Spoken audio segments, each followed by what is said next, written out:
Hey y'all, it's Necey Dixon. Welcome back to my YouTube channel. If you are new here, welcome. Go ahead and hit the subscribe button so you don't miss another video, y'all. Tonight we're reviewing Real Housewives of Potomac season 5. This is reunion part 1. So like I said, go ahead and hit the subscribe button, y'all. We're also reviewing Real Housewives of Atlanta. So if you're seeing this video first, go watch Real Housewives of Atlanta episode 2 next. Let's get into tonight's video. Okay, so first, let's go ahead and jump into the looks, y'all. A picture came out of all the ladies in their yellow outfits for the reunion. And first and foremost, I'm gonna start with the best dress. Best dress, I will have to say, goes to Monique. Best dress goes to Monique. Worst dress, probably Ashley. I don't like the asymmetrical look. Robin's dress, very plain, not upset with it. However, Robin's hair, I'm not sure what the color print was going on. Like, I know that was some sort of a trend. I forgot the name of it, but I really wasn't feeling the two-tone, like, holographic look in Robin's hair. I know what she was going for, just didn't execute it. But she did do right by doing the bob look. Karen, of course, she was also going to be one of the ones that was my top 2 best dress. Karen always looks nice. And she was actually wearing her wig from her Grand Dame or La Dame line with RPG show. Gizelle, major improvement, major improvement. The outfit still didn't hit. But, you know, I can't really be on your head tonight as much as I really am. Candiace, I didn't really like the bow, but, you know, it wasn't bad. That's Candiace's style. Who else? Oh, Wendy. Let me say, Wendy's wig was laid. Wendy's wig looked really good. Her dress, I have mixed feelings about. I keep hearing people say that it looked like a 1980s prom dress, and I get the gist, but I'm not mad at Wendy's outfit. She just couldn't win best dress for me. Now, am I missing anybody? I don't think so. So let's go ahead and get into the conversation, y'all. First, before we start the review, I'm going to tell y'all like in which sequence we're going to talk on. So I'm going to hit the major highlights, talk about the biggest things from part 1, because y'all know this is a 3-part reunion. So I'm not going to hold y'all too long. But if y'all have major time on your hands tonight, or y'all just want to hear me and other YouTubers talk about the reunion in detail, go ahead and hop on Scotty by Nature's channel right here. We usually go live around 8 or 8:30 p.m. Central Time, and we talk for about 2 or 3 hours about Real Housewives of Atlanta and Real Housewives of Potomac. And that's where you'll get your different viewpoints and different opinions on tonight's episode. So go ahead, watch this video first, and then head over to Scotty by Nature channel, set your reminder for the live show tonight so you can join us there. Okay, so y'all know how Andy likes to start off with his questions, asking how the ladies are doing. And the one that stuck out to me was Andy saying, Gizelle, how are you and Pastor Jamal? And Gizelle says, we're good. Now, y'all, this entire reunion, Gizelle looked like she was swallowing a damn potato. She was so nervous.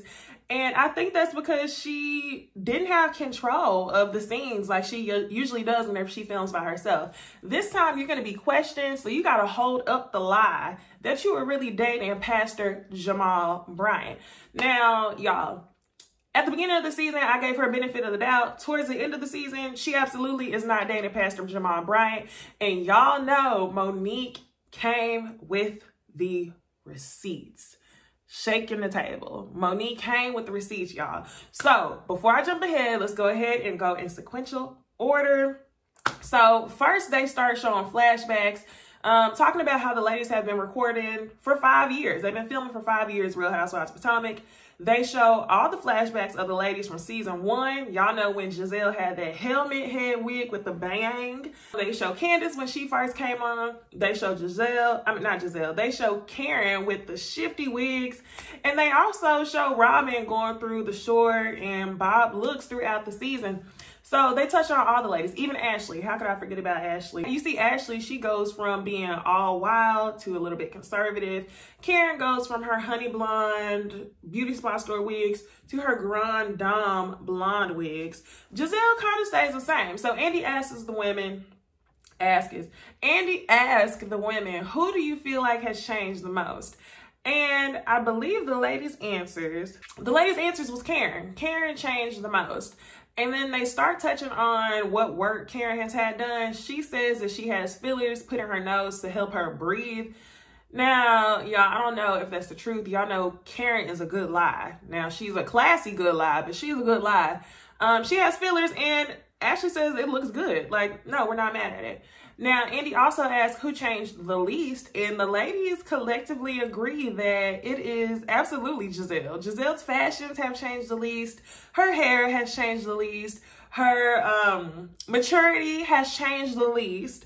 So, yeah, the ladies agree on that. And this is only the beginning of the ladies really playing catch with Gizelle's head. I swear to y'all, Monique and Karen were playing catch with Gizelle's head. So, of course, y'all, Andy got the assist that he wanted to get, and this leads the women to talking about Gizelle's fashions. He asked all of the women what they think, and Karen, if y'all haven't seen the preview, Karen says, it's a hot mess. And Karen never lied. Gizelle's fashions is a hot mess, but she did say that it's been very therapeutic during quarantine. And she never lied again, y'all, because every Sunday I want to see what Gizelle is wearing on TV. Gizelle is another Mary Crosby, but Mary Crosby is like designer tacky. Gizelle is just tacky. So they go around the room. A good point that Wendy brought up, she was trying to be nice. Wendy says that Gizelle suffers from pretty girl syndrome, so she doesn't have to try. Now, I see your drift, Wendy. It's not that she doesn't have to try, it's that she thinks she doesn't have to try. And it's really unfortunate that everybody on that stage can agree that Gizelle is so beautiful, but she can't dress for anything. Candiace says that she would love a day just to see Gizelle with a stylist. Monique starts off real light. Monique says it's just hand in the face emoji for me. So they start off there, and I don't know. To me, Gizelle looked really nervous from the beginning, and I think that was because she carried some guilt from all the bullshit that she had carried along the entire season long. So this is the beginning, y'all. So Andy brings up Karen's tweets that are specifically directed to the green-eyed bandits. Y'all know on this channel, I like to call them the ops. So Andy brings Karen's tweets up talking about the ops. And basically this entire season, Karen's been tweeting, trying to get the viewers to kind of see the fault that the ops have in this entire Monique and Candiace situation. And also some of the nasty things that they've done this season outside of Monique and Candiace, really just the messy stuff. So Robin speaks up real quick, and Robin says, no, it's not shady fun, Karen, because you're trying to get people to believe that what went down is our fault. And then they start talking about the fight just a little bit. And then Andy says, wait, we're jumping ahead. So, y'all, Robin is on one. And I don't know why she was so turned. Well, Robin was turned up because she claims that she's getting death threats. And threats, basically people telling her to jump off buildings because people believe that her and Gizelle have something to do with the Monique and Candiace fight. And truth is, Gizelle does. Robin is definitely being a minion in this situation. Truth is, Gizelle does. And I think about part 3 of the reunion, or even part 2, Monique will come with that receipt book and we'll know exactly what went down between Monique and Candiace. So next, y'all, just like I knew they would, they spend a good portion of part 1 of the reunion talking about Wendy in her first year as the first Nigerian housewife. Congratulations, Wendy. And she might even be the first housewife for 4 degrees. Let me go ahead and throw that out there, because I know whenever Andy didn't introduce her like that, she was probably like, hold up. So yes, Wendy is the first Nigerian housewife, and they're asking her how her first season went.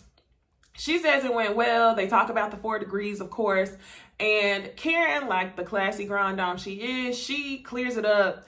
And she says, it's not that I wasn't impressed. I'm very proud of you.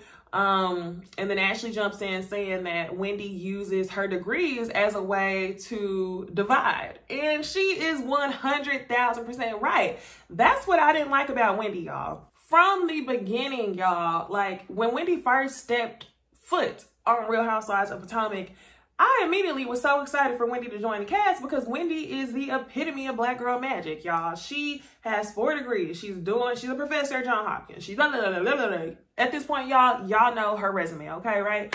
So I was excited to have somebody with the credentials on this show, right? But she shoved it down everyone's throat, and that's what I couldn't get with. At that point, it was like, what did you get the degrees for? Did you truly get the degrees as a means to be successful? Like, was that 100% your motivation? Or did part of you feel like you needed the degrees as a way to flex?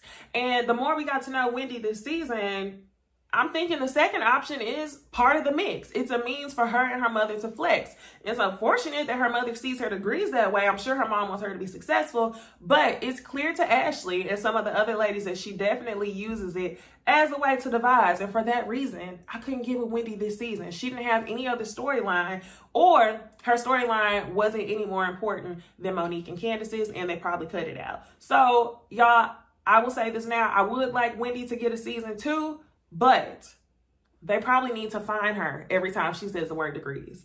Just find her, because I don't even want to hear, I want to hear about it. I want some more background. Tell us more about Eddie's family. I'm good on the 4 degrees, sweetie. So Andy touches on the Karen and Wendy beef. He says, well, Karen, didn't you call her a floozy freelancer? And Karen, it was like, no, I did not. I called her a freelancer. Gizelle was the one who put floozy in front, and Gizelle's reasoning for this is that Karen has been trying to get Wendy off the show from day one. Now, I don't think that's a good reason for you to add the word floozy in front of some shit. I do believe you, though. I do believe that Karen didn't see it for Wendy on Potomac. Now, Karen doesn't disagree that she didn't see it for her. Karen disagrees that she tried to get her off the show. She apologizes and she says that they started off at a rough start and that this is day 1. So I don't think Gizelle's lying about that, but does Gizelle have a way of manipulating the situation? Absolutely, y'all. We're 5 seasons in. Y'all know how Gizelle likes to get down. All right, y'all. So next we get into Candiace. Andy is asking Candiace if she still lives at Dorothy's house. And she tries to wait until Chris comes out to announce it, but this is his second time asking her. And she says that they no longer live at Dorothy's house. They bought their own house, and the only thing that Dorothy has donated is a rubber plant. So Candiace is saying she's on her own. She's not living on her mama, and basically, y'all, don't worry about it. Like, she's an adult.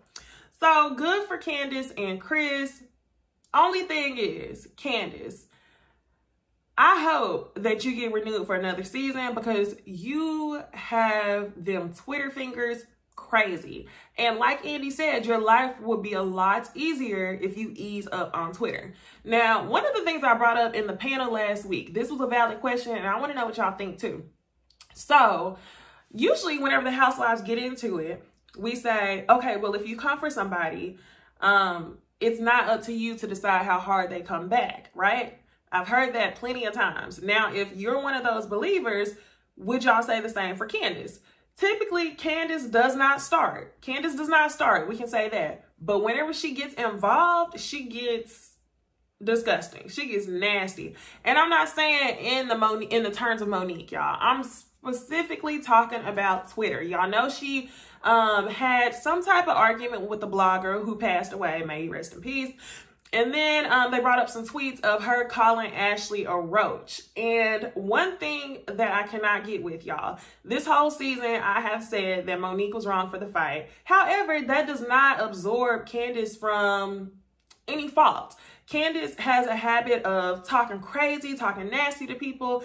And lately she's been on one. She tweeted basically saying, "You're kind," in regards to Monique, and then she said a zoo. So she referred to Monique as a hood rat, then she talked about the zoo, then she said "you're kind," then they pulled up a tweet of her calling Ashley a roach. Now, I'm not saying she shouldn't argue with these people, but what I want to know is, why is Candiace's method of argument or method of name calling something that's on the verge of colorism/racism? And I'm not saying that she's a colorist, y'all. Clearly, she called Ashley a roach, and Ashley is a light-skinned woman, you know. But either way, that's wrong. You don't call an African-American woman a roach. You don't even align her with a zoo, with a dog, anything like that. And Candiace has a habit of talking like that as a method to defend herself. So why do you use those words? That's all I want to know. So it's like every time I feel for Candiace and I feel like she's getting people to go on her side, she always shoots herself in the foot, because it's like, damn, like, you really could have rolled this Monique situation much better than you did. But the fact that you continue to talk crazy on Twitter, I'm going to say on Twitter, I can't ride with you 100%, and it's just super disappointing. So yeah, like Andy said, if you eased up on Twitter, your life will be a lot easier.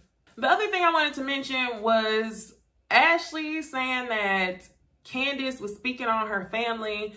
And I don't think Candiace has done anything differently with Ashley than what Ashley has done to anyone else. And Robin definitely agreed with that, because she spoke out and said, well, what did she say? Like, I don't want you complaining about her talking about your family when you talked about everybody else's family on the stage right here. And y'all know Robin feels the way the most, because Ashley says, what you're doing is not conducive of a happy marriage. Ashley, what you are doing is not conducive of a happy marriage right now, but you had it for everybody else. Now that you're the one in the hot seat, you're Mother Teresa, and you don't want nobody talking about your man or your baby. So Robin says, what did she say? Did she say that she looks like your husband? And Ashley says, yeah, that's rude. And Robin was just like, okay, so you don't want your baby Dean to look like his dad. I could see if you had a baby girl and somebody said your baby girl looked like old ass Michael, but you have a little boy who looks like his daddy. So it's like, what are you talking about, Ashley? Okay, so in response to Andy bringing up Candiace's tweets, Candiace says that she's never one to start, and that basically she always responds, and it's basically she can respond however hard she feels necessary. Now, she says sometimes does she go too far? Yes, but she doesn't take 100% accountability. So Monique, during the break, whispers over to Ashley and says, did you see Candiace over there? She's still not taking accountability for what the things that she does. And Monique, you still haven't taken accountability for putting your hands on somebody, first off. So it's like, Candiace, I get this whole accountability thing. Both of y'all trying to hold each other accountable, but honestly, I think Monique and Candiace are in the business of trying to make the other one seem more wrong, or it's not even equally wrong. It's more wrong at this point. And as I said earlier in the season, I do not think, let me clarify before y'all come for me in the comments, based on what we have seen this season on TV, not the stuff with Monique's friend and all the other stuff, based on what we have seen this season, Sunday to Sunday, Candiace could not have done anything differently. Monique still would have put her hands on her. So I get it. Monique has never been accountable. She's done plenty of word plays talking about she's remorseful for da-da-da-da. Basically, she's just remorseful for the way that the situation turned out. I don't think she's remorseful for putting her hands on her. She claims she was remorseful for defending herself when she felt necessary. And it's like, woo, at this point, y'all are so far gone trying to make the other person wrong that y'all are believing y'all's own lies. I don't think there was a reason for Monique to defend herself physically. So yeah, that's that on that. I mean, you can try to comfort Candiace and say she's not holding herself accountable, but where are you? All right, so next, Andy asked a viewer question, and he says, do you think that some of the words or some of the things that people say have something to do with colorism? Like, for example, could Ashley get away with being messy or, you know, trying to incite a fight, but Wendy or Candiace could not without being called aggressive? And immediately I thought about how Ashley did use the word aggressive earlier in the beginning of the episode. I think she was describing Candiace. Or no, she was describing Wendy, how whenever Wendy first came on and she came for Ashley and said, address me as doctor. Now, I will say, Ashley didn't lie. That was aggressive behavior. But at the same time, Wendy is right. It definitely is a dog whistle whenever you use words like aggressive or words like she attacked me for people basically to incite fear. And usually it is targeted towards a darker skinned woman. So both of y'all are right, but this situation does not apply. I haven't seen anything on Real Housewives of Potomac that makes me think that there are coloristic things going on. I'm sure with some of the fan bases and the way that they perceive things, there may be some colorism there. Obviously there is in society, but on the show, I haven't seen anything like that. Whenever Ashley used the word aggressive, I think Wendy was being aggressive. She was coming for Ashley for no reason over her being able to bring her baby and whatnot. It was an aggressive situation.